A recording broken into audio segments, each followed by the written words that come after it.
Buenos días, muy buenos días. Llegó el lunes 16 de mayo.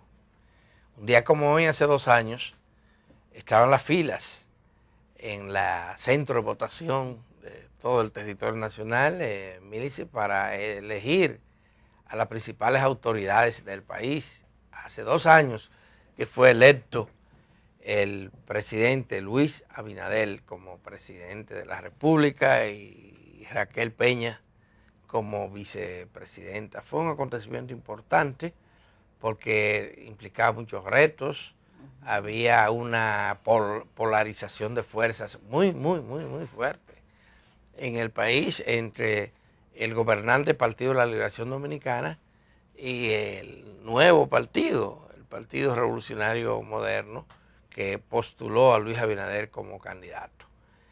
Así que hace 2 años, y es justo el momento para pasar balance en sentido general de ese proceso, Millicent.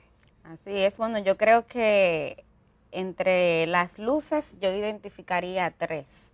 Para mí lo más importante fue el cumplimiento de la promesa de tener en el Ministerio Público un procurador o una procuradora que no perteneciera a las filas partidistas. Yo creo que eso le ha dado una legitimidad y ha logrado inclusive que la población le dé un voto de confianza y que esa llamada luna de miel, que antes era más corta, la gente también fuera más comprensiva porque era una demanda importante. El otro elemento, el manejo del COVID, eso es sin lugar a dudas evidente, de que se pudo controlar la pandemia, a veces con medidas que nosotros mismos en un momento no entendíamos, como aquel momento en que se dijo que se iba a dejar de exigir la tarjeta de vacunación y que entonces ya se iba a flexibilizar la vacunación obligatoria. Yo en su momento no lo entendía, sin embargo, el tiempo le dio la razón al presidente cuando anunció la 3ª dosis. Y el otro elemento, por supuesto, el manejo económico. Hoy justamente también es noticia como parte de esa misión del FMI que ha estado durante semanas aquí en el país, concluye, o parte de sus conclusiones es una valoración positiva de la economía dominicana que califica de resiliente y dice que no hubo rebote económico, sino que efectivamente sectores como el turismo han crecido positivamente y también valora de manera positiva las ayudas sociales. Ahora bien, las dificultades, Alberto, no sé si tú primero quieres también hacer algún comentario. Creo que es importante recordar aquel momento de las elecciones de mayo de hace 2 años. Recuérdate, Milice, que esos comicios estuvieron presididos de otros, claro, que eran los comicios legislativos, municipales y legislativos, donde se frustró el primer intento. Un hecho sin precedente en la República Dominicana, fracasan las elecciones, crea una crisis política de grandes dimensiones, porque durante días no sabíamos qué iba a pasar acá. La Junta manejó eso muy torpemente esa crisis, definitivamente, inclusive se están culpando uno al otro de situaciones que pasaron ahí, y había entonces mucha incertidumbre con relación a lo que pasaría el 16 de mayo. Finalmente hubo una jornada electoral tranquila, donde la gente acudió masivamente, había realmente una gran parte de la población ya estaba hastiada del gobierno de turno y se produjo el cambio. Luis Abinader y el Partido Revolucionario Moderno se montaron en esos aprestos de cambio por lo que estaba abogando la República Dominicana y se produjo el triunfo. Estos 2 años han sido años de muchas dificultades, porque óyeme, hablar de la crisis del COVID no es cualquier cosa. Aquí en el mundo se paralizó la economía, se paralizó el mundo entero. Milice, aquí al menos 3 meses la gente lo permaneció encerrada en su casa. 0 comercio, 0 industria, 0 turismo, 0 movimiento económico en la República Dominicana. El gobierno dominicano tuvo la osadía de ser uno de los primeros en superar las principales dificultades del COVID y reactivar áreas importantes de la economía hasta lograr 2 años después a la plena normalidad, porque hay que decir que eso ha ocurrido. Y luego este impacto de la crisis ucraniana que ha mantenido uno de los principales obstáculos del gobierno y del mundo, que es la inflación. Esta crisis vino como a decir, bueno, si no sé si salvaron del COVID, vamos a ver ahora qué es lo que va a pasar. Y la República Dominicana ha podido lidiar con la situación. Y no es que no tenemos dificultades, las tenemos muchas. Claro. El mismo tema de la inflación es bastante grave. Pero fíjate cómo la inflación se ha estabilizado en los últimos meses. Temíamos que pasaran cosas peores. Todavía los temores no se han disipado todos, pero el gobierno ha logrado manejar esto, sobre todo en lo que tiene que ver con el impacto de los altos precios del petróleo en la economía, que ha sido terrible. Yo no sé de dónde han sacado dinero, pero lo han sacado para subsidiar, asumir el gobierno como tal, los incrementos de los precios del petróleo a nivel internacional y evitar que todo fuera cargado a la economía local. Vamos a ver ahora qué va a pasar. Faltan 2 años, que son 2 años importantes y decisivos en materia de voluntades políticas, porque mientras más se acerca el próximo torneo electoral, existe algo que se llama costo político, y entonces ahí los partidos muchas veces llegan con una intención. Ustedes recuerdan que lo que hizo el presidente Abinader cuando cumplió su primer año fue proponer 12 reformas, que luego la oposición sugirió que se incluyeran 2 más, y actualmente son 14 que se están discutiendo en el CES. Sin embargo, yo siento que hay un estancamiento. Hasta ahora ninguna de esas reformas, un año después de que fueron propuestas, se puede decir, bueno, ya hemos avanzado. La que ha estado más avanzada es la Policía Nacional y sin embargo ya ves cómo tampoco se ha podido implementar. A eso sumar lo que anunciaba la semana pasada el consultor jurídico del Poder Ejecutivo, de que el gobierno reculaba para hacer una reforma constitucional que efectivamente consolidara la independencia del Ministerio Público. Entonces, lo que pudiéramos ver a partir de ahora es que el gobierno, Adalberto, piense más el tema del costo político y ahí pues reculen algunas decisiones, como lo hizo con el caso de la reforma fiscal. Bueno, en los últimos 2 años en todos los gobiernos son más difíciles. Sí, recuérdese el gobierno de Hipólito Mejía. Todos. Iba de robo montado en el cambio también en los 2 primeros años. Y cuando vino la crisis bancaria y otros fenómenos, pues ahí se volvió un lío feo. Y lo peor fue que el hombre quiso reelegirse después.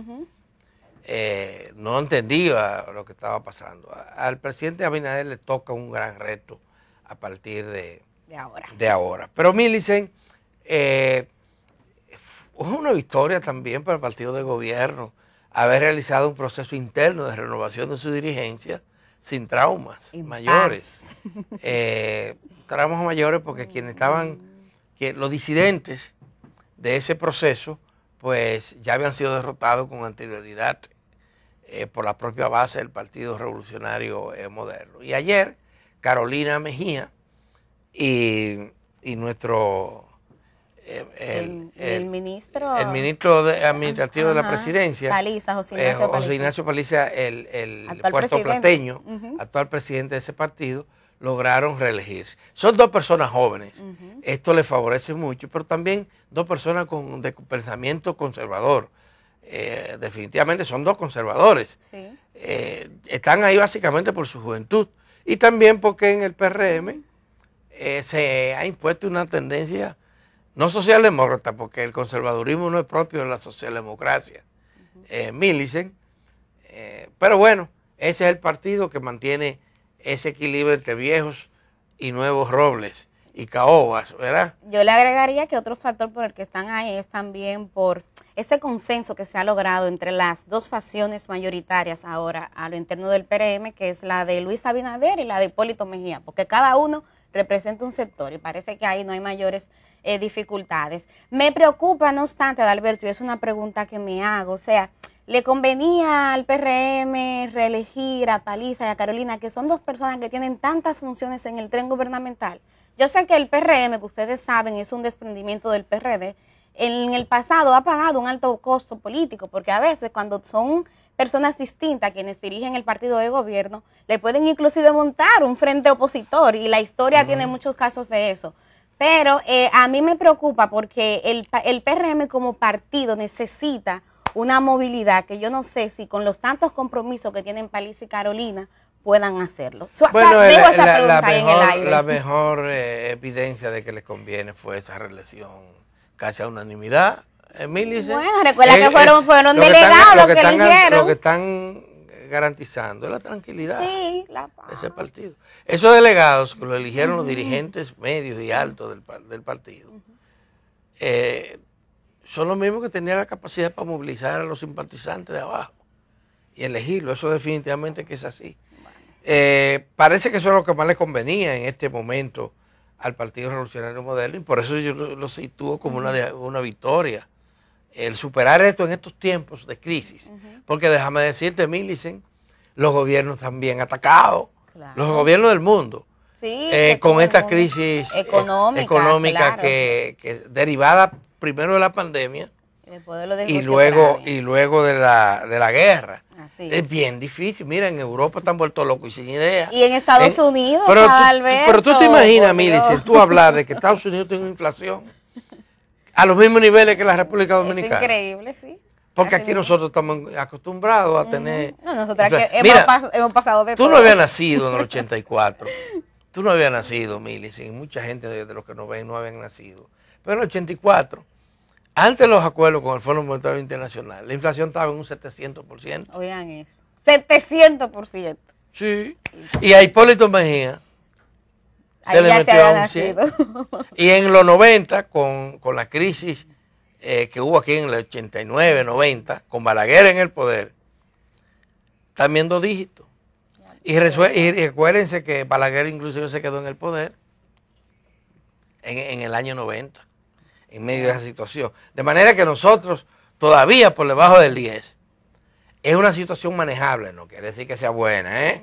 No pero también cuando se compara con la región estamos muy en mejores condiciones que la región. No es buena porque recuérdense que aquí predominan salarios muy bajos, salarios de hambre si tú quieres, incluyendo en el poderoso y pujante sector turístico, que tiene salario por debajo del salario promedio de la industria y de las grandes empresas de la República. Bueno, les recomiendo que busquen un reportaje que sale hoy en Diario Libre, donde dice que solamente el 23% de los empleados que cotizan en la seguridad social, es decir, que son empleados formales, porque ese es el otro problema, pueden pagar impuestos sobre la renta. Eso quiere decir que solamente el 23% gana más de 34.700 pesos, ya ustedes saben. Pero bueno, Alberto, otro tema también que trae la agenda es Haití. Haití sigue en la palestra pública, lamentablemente, por su tema de inseguridad. Una noticia positiva que ocurrió durante el fin de semana fue que el chofer de la compañía Metro, la guagua que había sido secuestrada, ya fue liberado. No tenemos información de cuál es el estado de los misioneros turcos, pero por lo menos el chofer ya está en República Dominicana y llegó sano y salvo. Otra información. ¿Y la guagua? La guagua, eso es importante. La guagua. La guagua, ¿dónde está la guagua? Tú sabes que este fin de semana también hubo al menos 2 compañías que anunciaron que iban a cesar sus viajes a Haití. Pero lo debieron hacerlo desde antes. Algunas muy conocidas dijeron que ya no van a estar viajando a Haití, para que tú veas las implicaciones. Las 2 grandes compañías que viajan. Exactamente, son esas. Así es. Millicent, hay otra noticia que para el gobierno es buena. Es el informe preliminar. Es preliminar de la misión del Fondo Monetario Internacional que estuvo aquí evaluando la economía. Ellos van a dar un informe más definitivo posteriormente, es lo que siempre hacen, pero óyeme, para el gobierno muy bueno, esa gente hubo que pararlo para que no siguieran elogiando. Se fueron en elogios y alabanzas. En elogio a la economía, dicen que el gobierno ha manejado muy bien la crisis y ponderan el crecimiento económico y las perspectivas de continuar ese crecimiento que tiene la República Dominicana. Millicent, vamos a cerrar, se acabó el tiempo. Sí, hoy tenemos una entrevista importante. La entrevista en primer plano. Viene para acá Alfredo Pacheco, el hombre de Cristo Rey, que se ha adueñado de la Cámara de Diputados. Así es. Porque tanto antes como ahora está al frente de la misma. Vamos a pausar y ustedes saben que con Pacheco hay muchas cosas que hablar, incluyendo lo de que pasó ayer. Incluyendo política, institucional y política. Quédense ahí, venimos inmediatamente.